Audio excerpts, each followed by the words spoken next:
Hey, welcome to the series of everything you need to know about Python in simplest possible way. In our previous video, we have solved some of the problems using set methods effectively, right?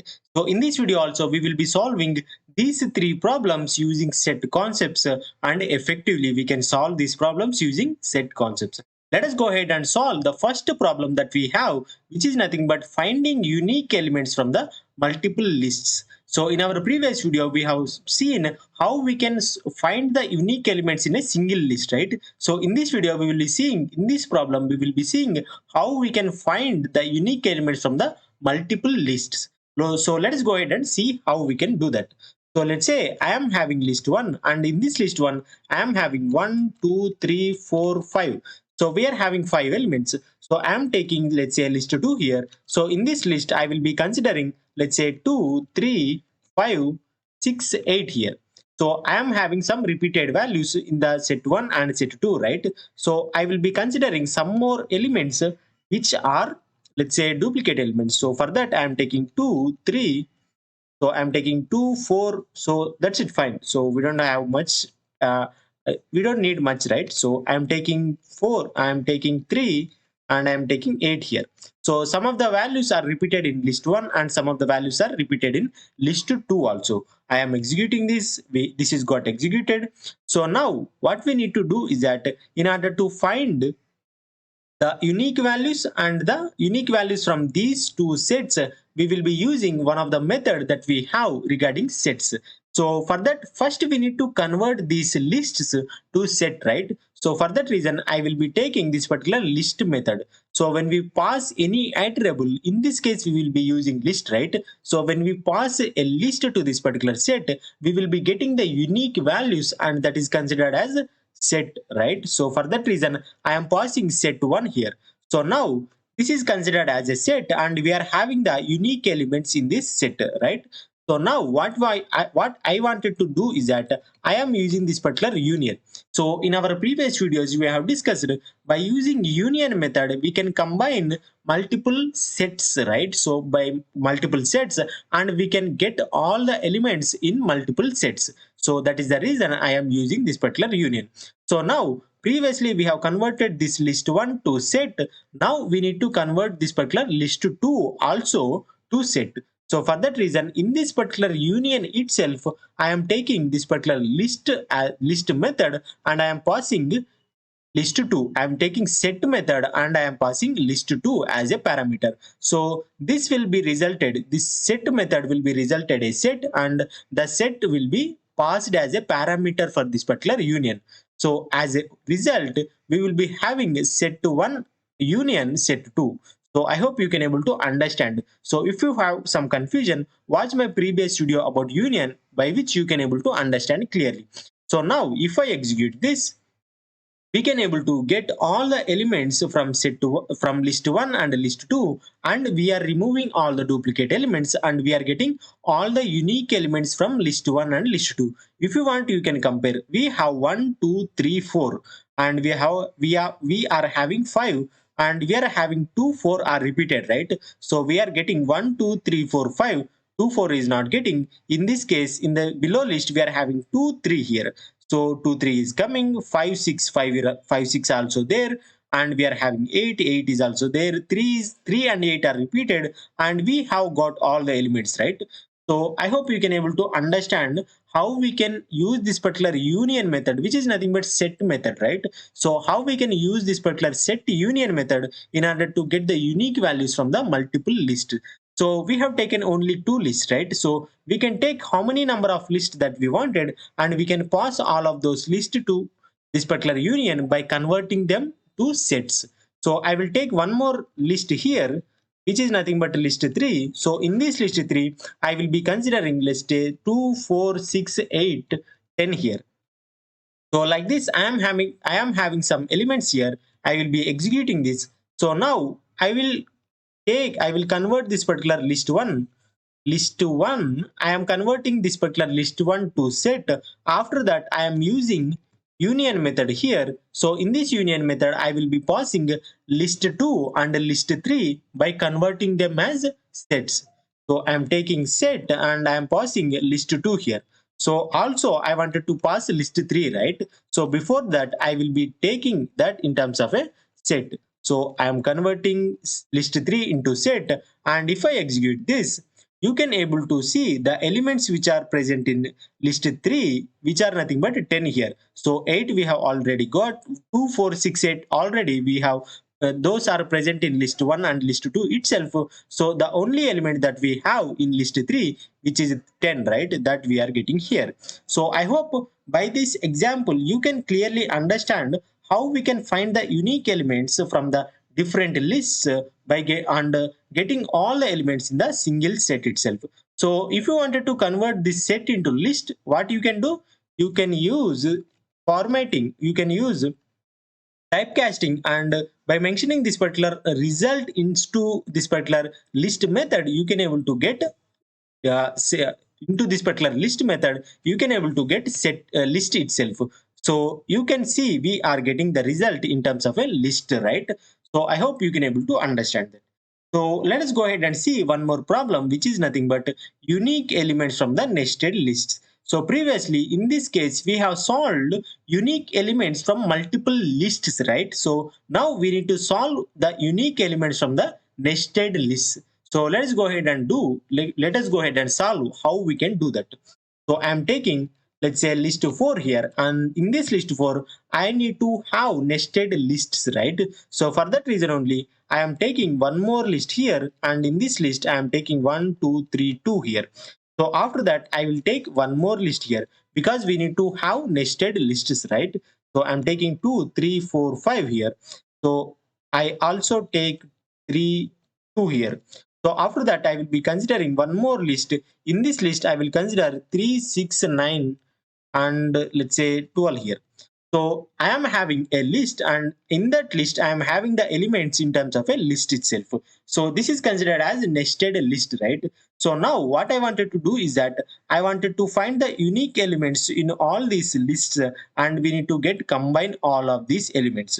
So to do that, what we need to do, so these are present in the list, right? So in order to iterate through this particular nested list, we will be using an iterable. We will be iterating through this particular elements. So for that, we will be using for loop. So before that, what we need to do is that we need to convert these particular elements to set, right? So for that reason, first we need to have an empty set. Later we will do some modification to that empty set and to get the unique elements.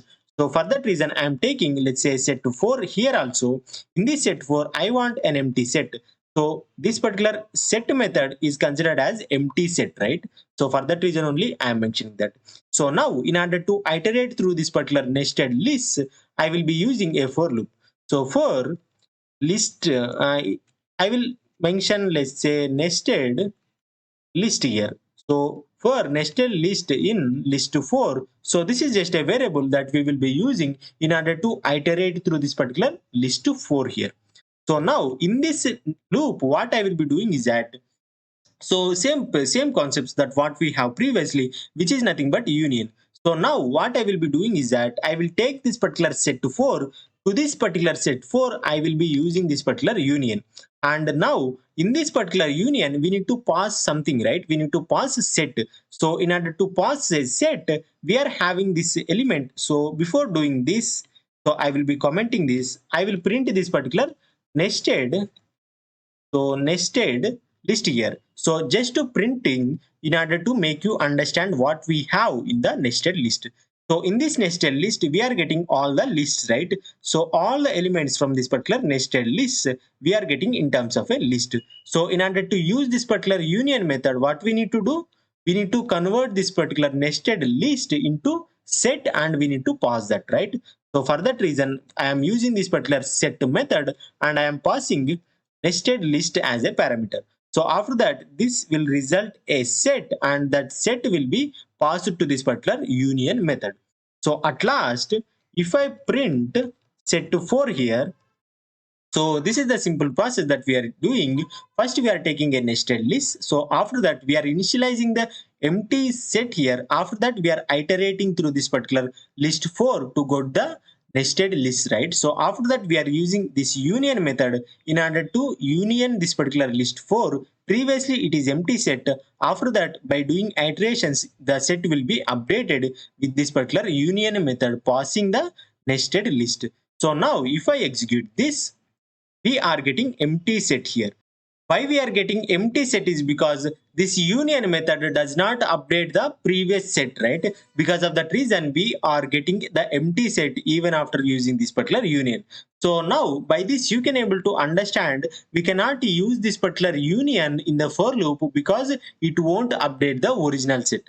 So in such case, what we can use is that we have one more method regarding set, which is nothing but symmetric difference. So what this symmetric difference does is that we have explained in our previous video. So I will quickly explain one more time. So this particular symmetric difference will get the elements in set 1 or set 2, but not in the common elements. That is what it will be doing. So now we will be using the symmetric difference in order to do this process. So I will be replacing this particular union with the symmetric difference. So not exactly symmetric difference, but symmetric difference update. So when we use simply symmetric difference, that won't update the previous set. When we use this particular symmetric difference update, it will update the set that we are having here, which is nothing but set 4 here. So if I execute this, you can see we are getting all the elements in the list itself. So we are getting 1, we are getting 3, 4, 5, 6, 9, 12. So there is a difference between this particular approach and this particular approach. So previously by using union, we are getting all the elements. But when we are using this particular symmetric difference, we are missing some elements. Here, if you could carefully see, we are not getting this particular 2. The reason is because this 2 is present in this particular nested list and in this nested list also. Because of that reason, when we use this particular symmetric difference, these 2 present in both lists. Because of that reason, it is not giving. So that is by the functionality of this particular symmetric difference. So after that, we are having 3, we are having 4, we are having 5, we are having 6, 9, 12. So we are getting everything except 2. The reason is because this 2 is present in both lists. Because of that reason, we are not getting that in the result. So I hope you can able to understand that. So let us go ahead and see one more problem that we have, which is nothing but checking list elements are unique or not. So we may have some list and we need to know that elements are unique or not.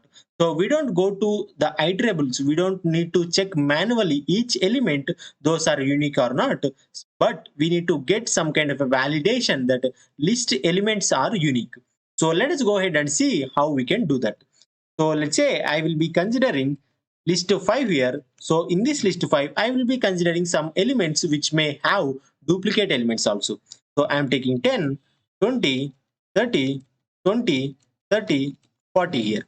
So this set, this list having some duplicate values, right? We are having 20, which is repeated 2 times. We are having 30, which is also repeated 2 times. So now what we need to do is that in order to know this list is unique or not, what we can do, we can convert this particular list to set and we can find the unique elements, right? So that is what I am doing now. I am taking this particular list 5.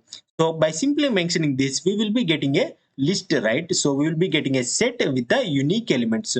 So now I will use this particular len method. So by using this particular len method, we can know how many number of elements that we have in the set, right? So after that, what I will be doing is that I will use this particular equal to symbol, equal to symbol, which will be representing this particular left side values are equal to or equal with right side value or not. So in this right side, what I will be mentioning is that I am mentioning this particular length of list 5 itself.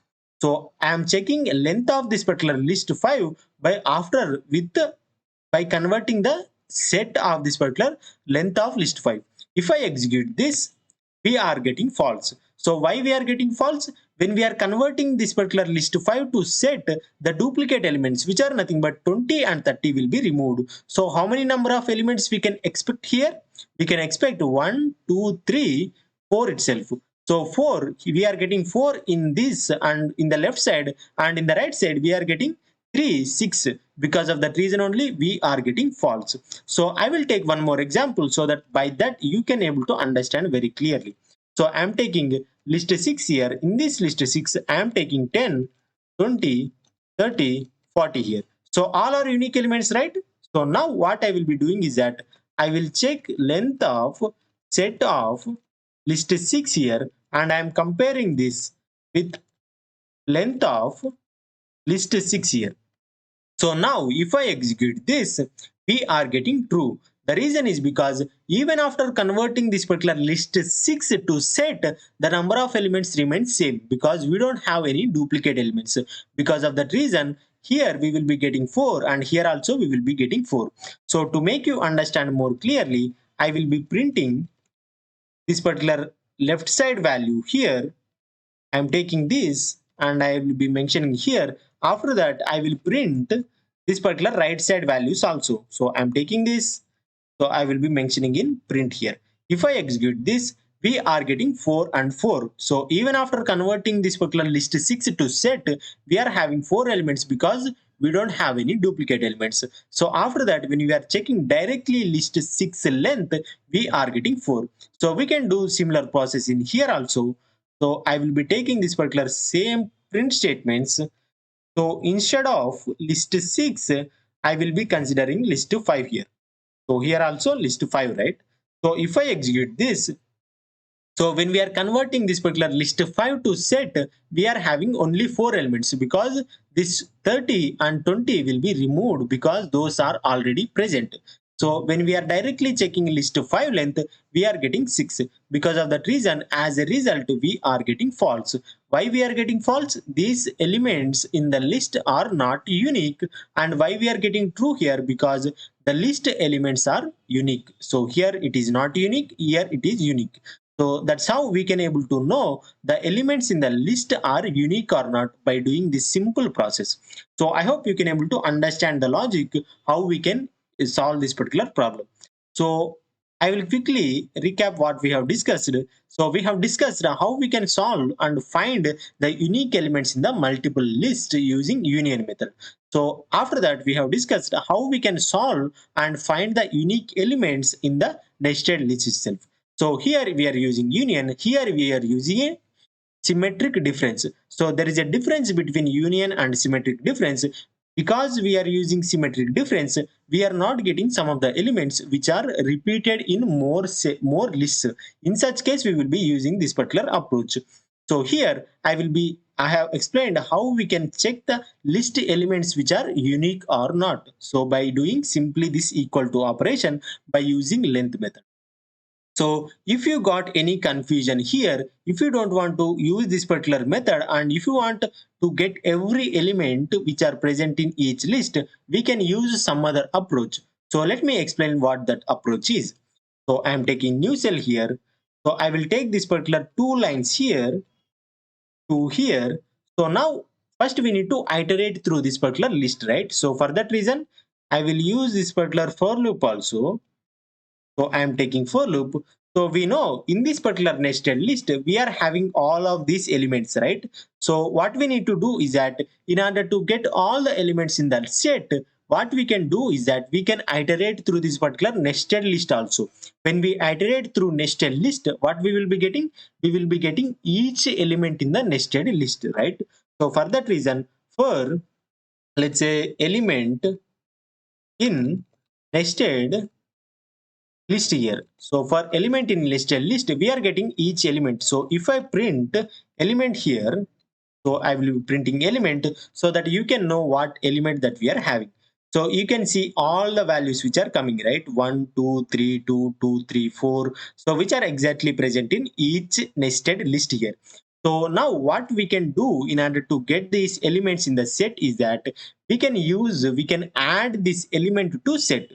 So for that, I am taking set 4 dot add this element to set. So set does not allow duplicate values, right? When we are adding each element to the set, and to some extent it will be adding, and after that, when once the repeating elements are coming, it won't be added. Even if those elements are added, it won't contain the duplicate elements, right? So at last, if I print set to 4 here, and if I execute this, you can able to see we are getting all the elements and duplicates are removed. Right here you can see we are getting the 2 also. So by this approach we can get all the elements from the nested list by removing the duplicates, and I hope you can able to understand, right? So you can follow either of these approaches, and if you wanted to get all the elements from the nested list, you can follow this approach.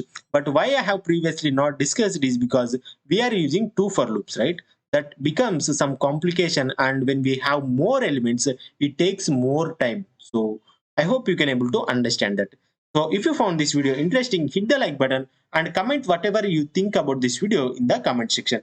So in the next video, we will be seeing some more important problems and how we can solve those problems using set techniques and using set methods. So thank you for watching this video. To stay updated with my latest videos, subscribe to this channel and turn on the notifications to all so that whenever I upload any video, you will get the notification. Thank you for watching this video. See you in the next one.